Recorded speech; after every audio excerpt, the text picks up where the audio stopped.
How's it going, everybody? Big Blue here. Today I'm bringing you guys my fun throw build. I call it Tediore Throw moze. Let's get into it.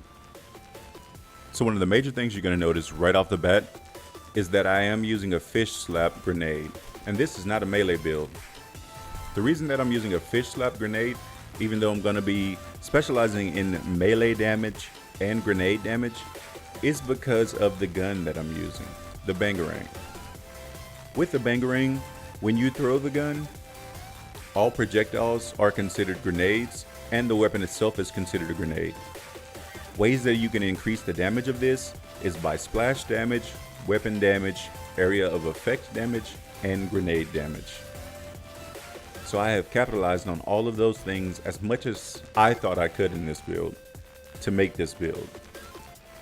One thing I will tell you, if you're looking for I'm gonna melt all bosses instantly build, this is not the build for you. But if you're looking for something to have a good time mobbing and have bright flashes everywhere and truly enjoy what you're doing, then you'll have a good time playing this build. It does survive. As you can see, I am in the takedown, and I'm able to make it at least 2 Wotan in the takedown. Unfortunately, I was not able to kill Wotan because when he jumps from pillar to pillar, I'm using a gun that I have to throw, so it's really hard to hit him, and my grenades don't do as much damage at that part, so it makes it really hard for me to do anything there. But other than that, this gun, it slays. This build is fun.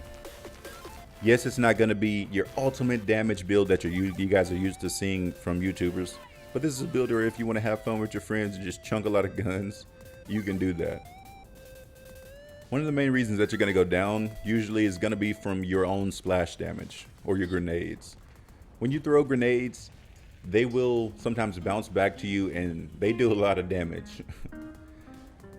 The reason that you're going to die from that splash damage also is going to be when you throw the gun, and when the gun does explode, that is considered a grenade and splash damage, and it will kill you more often than not, to be honest with you. 2 reasons that I'm using the fish slap grenade.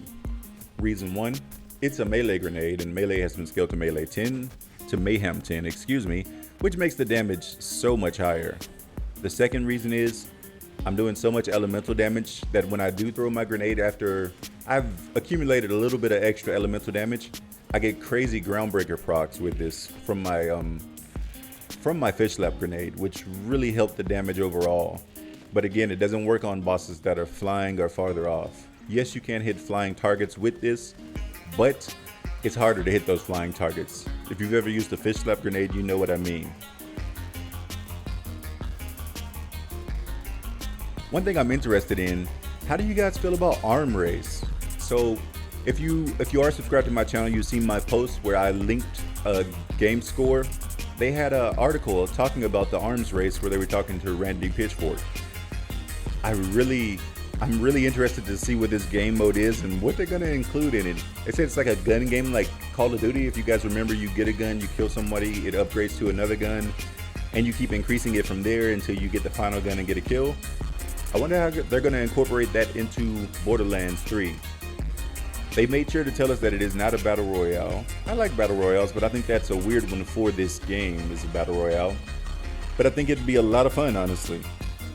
Hopefully they make a new game mode so we can try it out and have a lot of fun with it to really keep the game alive and keep us having something to do, you know?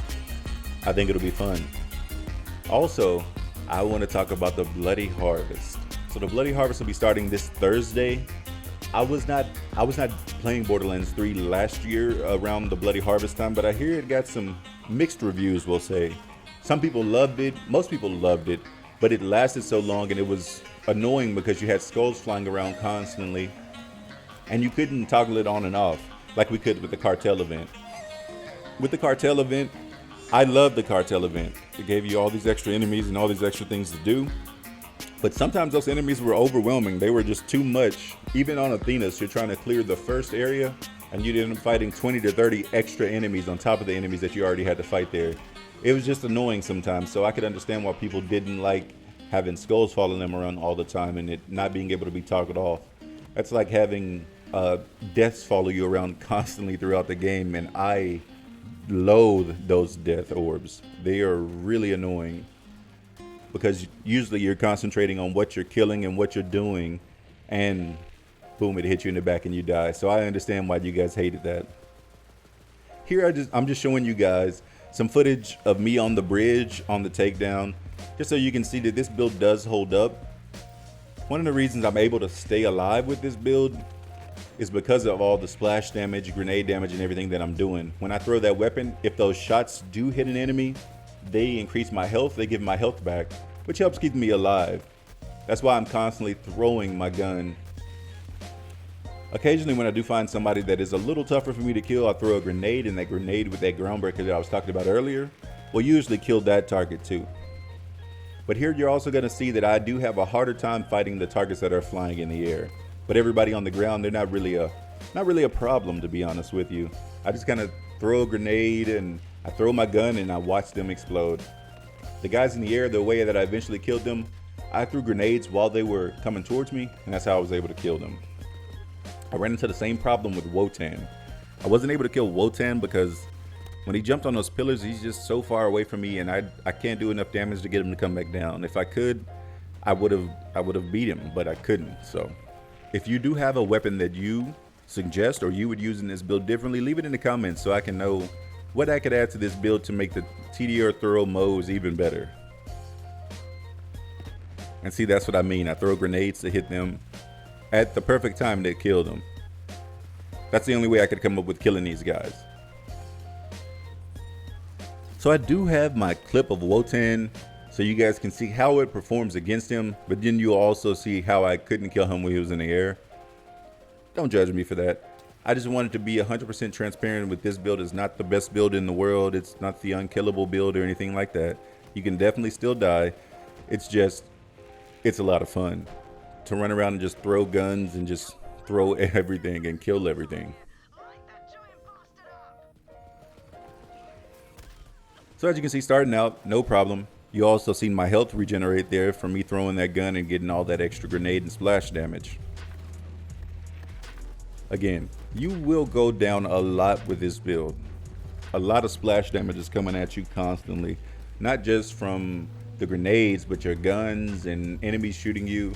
So yes, you can make it through things. As you can see me here at Wotan, I made it to Wotan. There's no way to cheese that. I made it here. But beating him was a whole different story. It was a lot rougher than I thought it would be, to be honest with you. But what can you do? I do want to say I learned about this interaction through Moxie. He posted a video talking about this gun and how the interaction works, so I thought I would make a full build around it. So I do want to give a shout out to Moxie and say thank you for that. So it's literally just another 5 minutes of me trying to get him down. So we're going to go ahead and skip over that and go into the build and what I use so you guys can see, so you guys can grow from it and make your own build out of this Tediore Throw moze. Okay guys, we're back on Sanctuary, so let's go ahead and go over the build. Like I said, Bangarang is the gun that I am using. I have 3 different versions of the Bangarang here, all with that 300/90 anointment. This backbender was just a filler weapon, to be honest with you. The red suit is what keeps you alive. With this red suit, you're going to be immune to that radiation damage that you're doing constantly. The Minesweeper is what's going to give you those grenades, and it's going to help you get your Minesweeper grenades. I'm using a cut purse auto idle just so I can get that health back, and I throw my grenades and get my my ammo back so I can keep throwing my weapon constantly.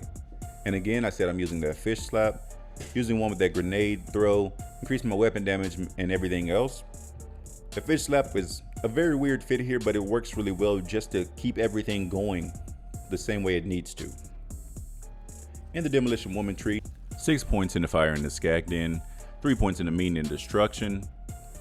I have 8 points in the torque cross promotion. This is why that splash damage kills you most of the time. Stainless steel bear for that 20% damage. Pull the holy pin for that crit chance. I have vampire just to keep myself alive. That's why I have 5 points in here, because I'm throwing weapons and it makes it synergizes really well. I'm using 2 last just so I can get that extra grenade damage. I can throw a grenade while I'm on downed. That's the biggest thing about this. Short fuse, of course, extra splash damage, and that does apply to the weapon when I throw it, all the ammunition that come out of it. 2 out of 5 in Drowning in Brass. I have 3 out of 5 in Vladoff Ingenuity. Armored infantry, I have 5 points for that extra damage. 5 points in the cloud of lead. Stoke the embers with 5 points. I got redistribution with 2 points, just so I can keep my ammo up when I am trying to throw it. It does bother you sometimes, so when you go to throw it, you may have to shoot multiple shots before you can actually throw your weapon because it's refilling. Scrappy for that extra weapon damage, and that handling is really nice. Looking into a Russian offense just to get my life back while I'm moving. Scorching RPMs for that critical.